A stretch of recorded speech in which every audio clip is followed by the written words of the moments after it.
9 अगस्त की रात जब एक ट्रेनी महिला डॉक्टर आरजे कर मेडिकल कॉलेज में अपनी सेवा करने के बाद जब रात को ड्यूटी ख़त्म होने के बाद वो जाती है आराम करने सेमिनार हॉल के अंदर, फिर उसी के कुछ समय बाद ये खबर आती है कि उस महिला ने सुसाइड कर लिया है। इस बात को जानने के बाद महिला के माता पिता बहुत शॉक हो गए थे, जिनको कॉलेज में बुलाया गया। बुलाने के बाद उन्हें 3 घंटे इंतज़ार कराया गया।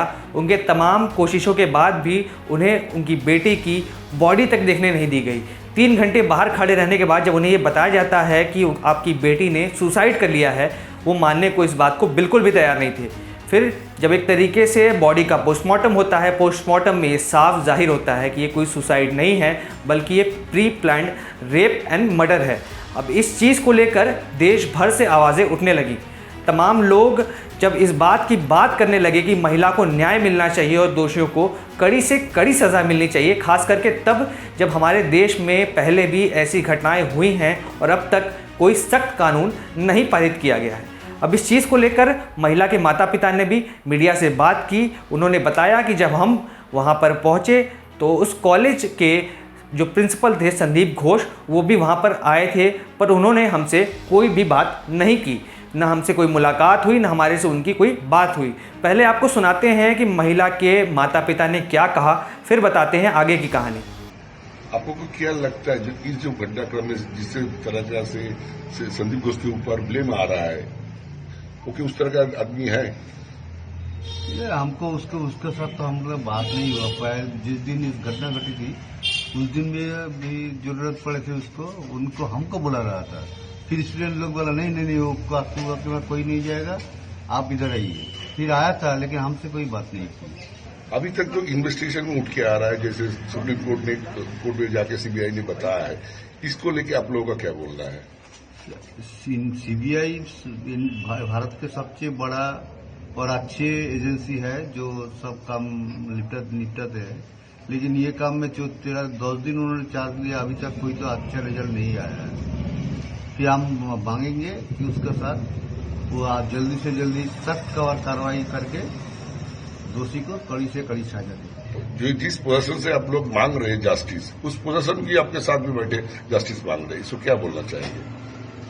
ये तो हमको समझ में नहीं आ रहा है। जो जिसको जस्टिस देना चाहिए था, उन्होंने जस्टिस देने तो काम ठीक से नहीं किया, जस्टिस देने का काम तो नहीं किया ना।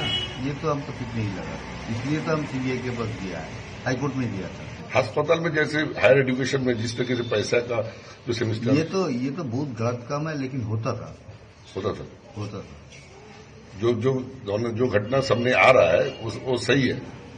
ये तो सही है ही नहीं, तो सामने कैसे आ रहा है? आपने सुना महिला के जो माता पिता ने उन्होंने किस तरीके से बात को सामने रखा मीडिया के।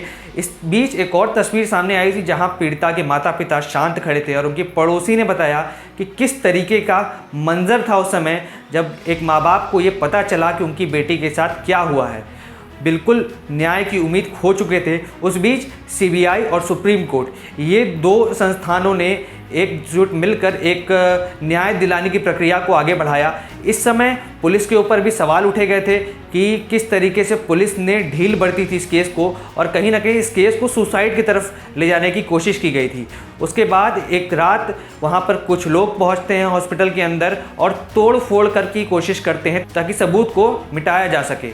अब इस बीच ये सारी चीज़ें हो रही हैं, सुप्रीम कोर्ट भी इस पर हियरिंग कर रहा है और कोशिश इस बात की चल रही है कि इस तरीके की घटनाओं पर रोक लगाई जाए और तमाम इसके लिए कानून बनने की भी तमाम लोगों से मांग की जा रही है। अब इस बीच कोलकाता पुलिस की विश्वसनीयता पर सवाल उठ रहे थे, तो वहाँ से कोलकाता पुलिस की सिक्योरिटी को हटाकर CISF की पोस्टिंग कर दी गई है ताकि सुरक्षा को लेकर जो भी सवाल उठ रहे थे, जो भी बंगाल सरकार के ऊपर सवाल उठ रहे थे, इस पे एक तरीके से विराम लगाया जाए और वहाँ पर किसी भी तरीके की छेड़छाड़ न की जाए जब तक इस निर्णय पर ना आ जाया जाए कि दोषी कौन कौन थे और किन लोगों का हाथ इसमें था।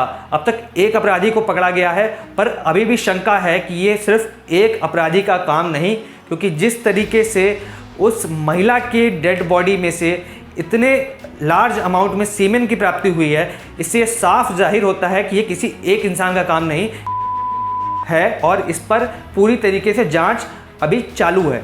अब सुप्रीम कोर्ट ने सीआईएसएफ के जवानों की पोस्टिंग तो वहाँ कर दी है ताकि सबूत ना मिटाए जा सके, पर सीबीआई और सुप्रीम कोर्ट पर यह दायित्व बनता है कि कितनी जल्दी इस केस में उस महिला को न्याय दिलाया जा सके, क्योंकि हमारे देश में निर्भया कांड के बाद से जिस तरीके का एक माहौल बना था, अब उसी तरीके का माहौल, उसी तरीके का आक्रोश जनता के अंदर है और जनता इस बात की मांग कर रही है कि उस महिला को न्याय मिलना चाहिए। न सिर्फ भारत देश में बल्कि हमारे पड़ोसी देशों में भी इस चीज़ की मांग बहुत ज़ोरों शोरों से चल रही है।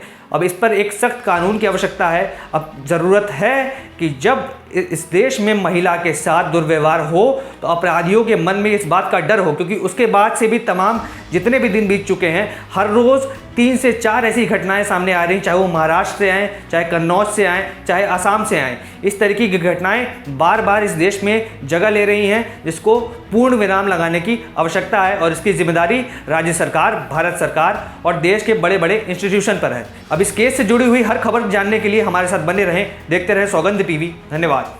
आप देख रहे हैं सौगंध टीवी, सौगंध वतन की।